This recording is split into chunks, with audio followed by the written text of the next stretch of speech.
Olá, eu sou a Vitória Alves Pereira, acadêmica de Engenharia Agronômica do Instituto Federal Catarinense, IFC, Campus Santa Rosa do Sul. Foi-me designado a mim a atividade de apresentar as plantas apícolas na disciplina de Floricultura, Paisagismo, Parques e Jardins, ministrada pelo professor Luiz Antônio Bilk. Mas afinal, o que são plantas apícolas? Plantas apícolas são as plantas que atraem polinizadores, especialmente as abelhas, tanto as abelhas apis, que é a que está representada aqui, que é a que a gente conhece como abelha com ferrão, abelha do mel, abelha melífera, quanto abelhas nativas, que eu vou estar mostrando alguns exemplares mais à frente. Para polinizar essa planta. A polinização faz com que a flor vire um fruto, e esse fruto é o que vai dar os descendentes dessa planta, que serão as novas plantinhas. A abelha visita a planta para coletar o néctar que a planta oferece a ela e também o pólen e resinas. O pólen, a abelha deposita na sua corbícula, que é localizada aqui na sua patinha traseira, levando esse para dentro da sua colônia para a alimentação dela, assim como o néctar. E o restante do pólen que fica aderido aos pelos do seu corpo é o que ela faz a polinização cruzada quando acaba visitando outras flores da planta. Trago aqui exemplares de onde a gente pode estar buscando essas plantas apícolas, como esse livro, Plantas Visitadas por Abelhas e Polinização, que é de uma parceria de Exalc e USP. É um livro de 2003, onde a gente pode ver aqui algumas plantas, por exemplo,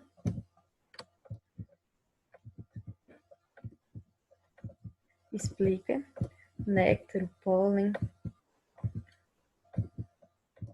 e dá uma lista de diversas plantas que são visitadas por abelhas, ou seja, plantas apícolas.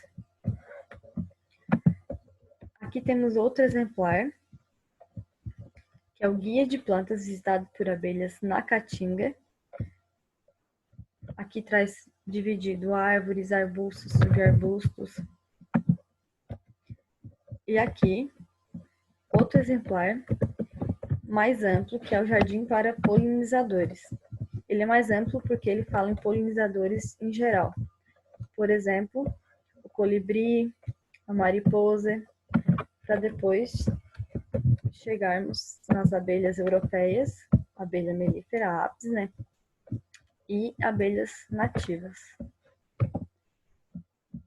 Também trago outro exemplo de boas fontes para a gente estar pesquisando as plantas apícolas. Esse site do 100 abelhas, 100 alimentos, que traz sobre plantas melíferas. Ele é bem interessante porque ele permite fazer a busca. Por exemplo, aqui tem as 578 registros que eles conseguiram colocar já dentro do site de plantas, onde eles trazem a família, a espécie vegetal, o nome popular da planta e a espécie de abelhas que visita.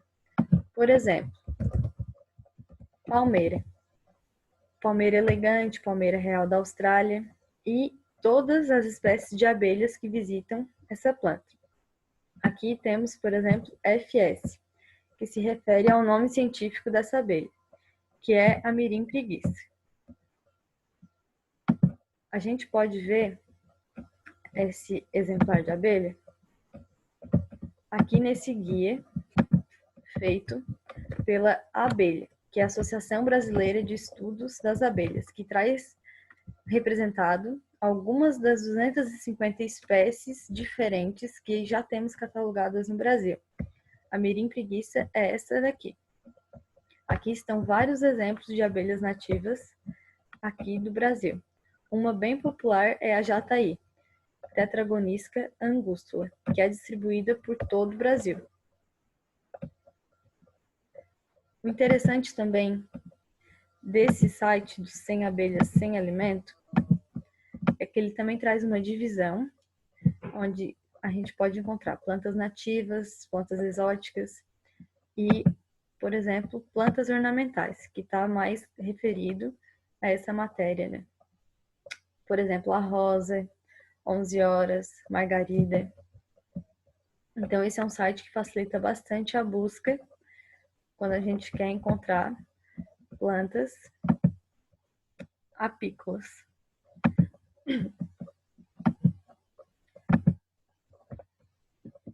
Trouxe também exemplos de plantas que são cultivadas lá no IFC e a gente já registrou a visitação das abelhas. Aqui a gente tem a flor da fortuna, que é uma calanchoe, com uma abelha mirim visitando ela.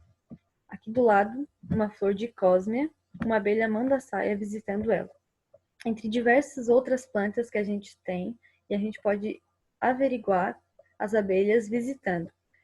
Por exemplo, uma planta bem comum é o manjericão, que é um condimento, né, um tempero, e fica florescido o ano inteiro. Outra espécie comum é o eucalipto, tem bastante aqui na região, e uma árvore que dá bastante néctar para as abelhas, a astrapeia, entre diversas outras plantas que a gente pode ter.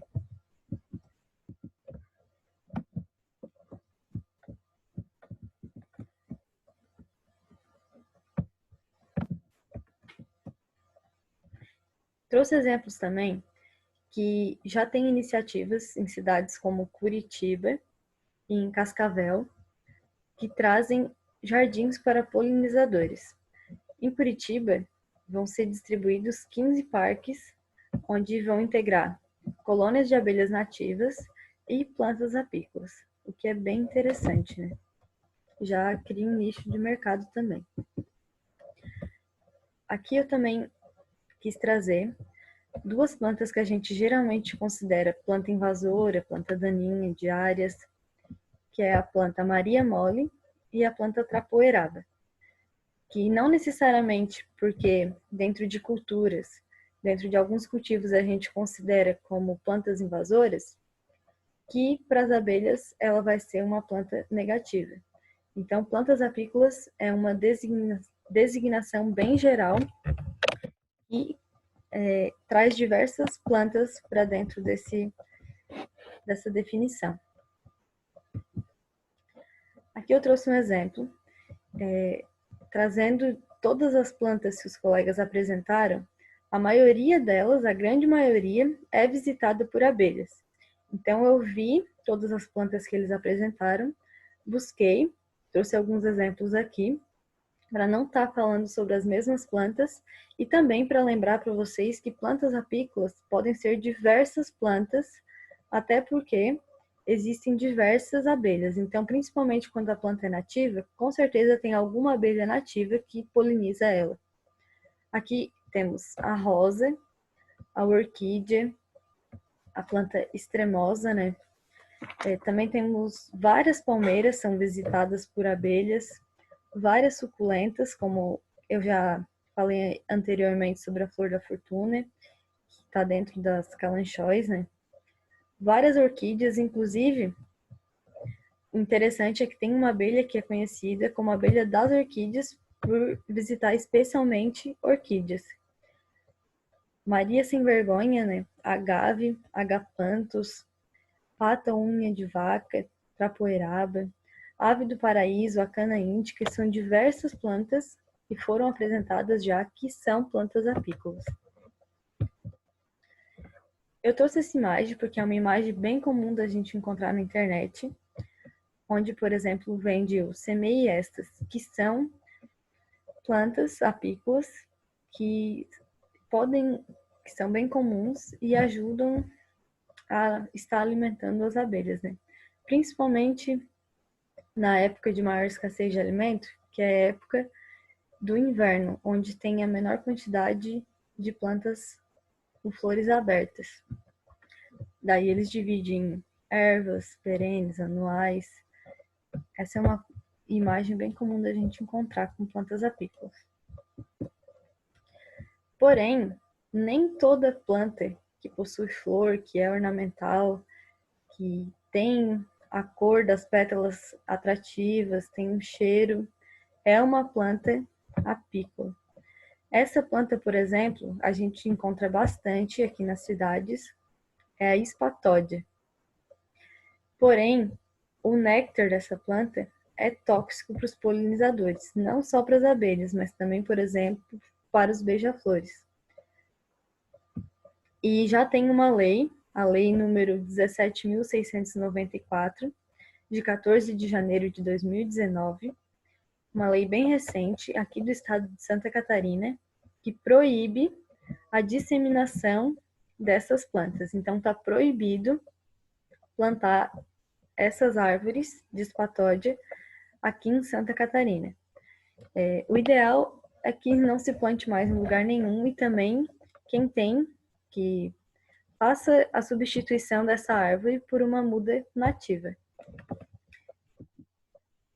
Eu escolhi então uma planta para estar apresentando para vocês, conhecida como quaresmeira, também como quaresmeira roxa ou manacá, que é uma planta com origem na Mata Atlântica, aqui do Brasil. É uma planta bem bonita, bem ornamental. O nome científico dela é Tibouxina granulosa e a família Melastomataceae. Alguns exemplos de abelhas que fazem a visitação nas flores dela.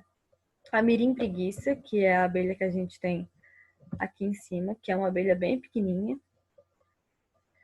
A mirim emerina, a gente tem exemplo aqui. Essa abelha maior é a abelha rainha das abelhas nativas. A jataí da terra, que faz o seu ninho dentro do solo. Aqui elas estão saindo de dentro do solo. A jataí e também a abelha apis. Essa planta tem uma altura entre 8 a 12 metros, o crescimento moderado, com mais ou menos 1 metro por ano de crescimento. As flores delas são bem vistosas, com tonalidades variando entre roxo, violeta e rosa. São pentâmeras, simples, com estames longos dispostas em caixas piramidais terminais.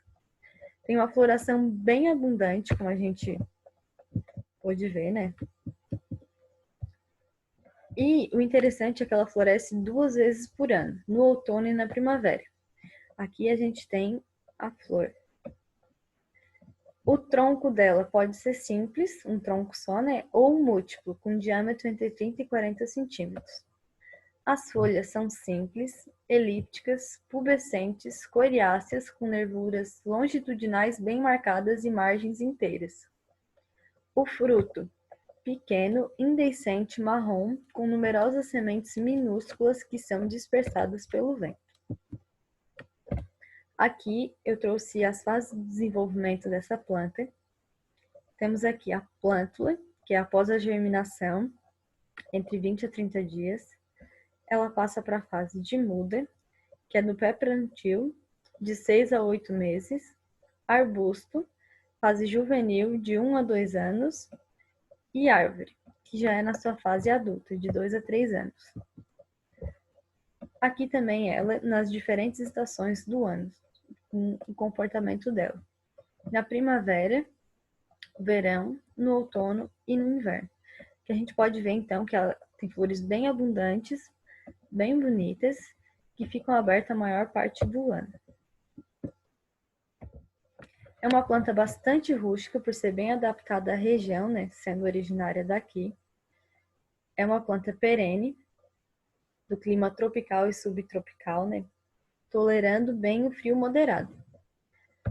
Ela precisa, então, de uma irrigação moderada, principalmente no primeiro ano de vida, com as regas mais frequentes, e depois, né, conforme as necessidades, vai fazendo a irrigação. Na fase adulta, só irrigação de salvamento. Ela consegue se manter bem no clima tropical e subtropical com um regime de chuva padrão. Só caso ocorra secas muito prolongadas, são feitas aí irrigações. Essa planta é bem interessante também, O nome dela é quaresmeira porque ela floresce entre janeiro e abril. Então, é a época da quaresma, né? E ela anuncia a quaresma, por isso que ela ganhou esse nome. Ela é uma flor ornamental o ano inteiro, porque as folhas dela também são bem bonitas, tem uma formação bem fechada, é bem usada em parques e jardins, é um símbolo de beleza e de desapego. Ela é a árvore do amor incondicional, popularmente associada a poderes curativos e místicos em várias religiões do planeta. Em algumas crenças religiosas, atribuem poder de encantamentos mágicos. Na medicina popular, ela também é usada para tratar infecções, como essência floral, é indicada para liberar força, vitalidade e energia. E outra curiosidade sobre ela é que ela é a árvore símbolo de Belo Horizonte. As sementes dela têm baixa taxa de germinação. Aqui a gente tem um exemplo do fruto com as sementes dentro. Então, a reprodução dela pode ser feita com semente, mas também pode ser feita por estaquia, com os ramos semilenhosos, que é o mais recomendado devido à baixa taxa de germinação dela. É recomendado que ela fique em solo pleno. Ela se adapta bem, mas ela prefere um solo fértil, profundo, drenável e enriquecido com matéria orgânica. O interessante da poda é que pode ser feita a poda de controle, né, que é a poda comum, e também uma poda de formação. Estimulando seu adensamento, ela pode ser mantida com um porte arbustivo. São diversos preços e tamanhos de mudas que a gente pode estar adquirindo. Aqui, por exemplo, uma muda de 80 centímetros a R$60. Aqui, R$45, 30, variando muito. Ela pode ser usada para fazer caminhos, né? Aqui a gente tem ela na beira da calçada, na frente das casas. Pode ser usadas com outras plantas, fazendo formações. Aqui ela, quando manejada, podada, de modo a ficar compacta em forma de arbusto. Pode ser usada também em avenidas, em parques. E essas são minhas referências bibliográficas. Muito obrigada pela atenção de todos.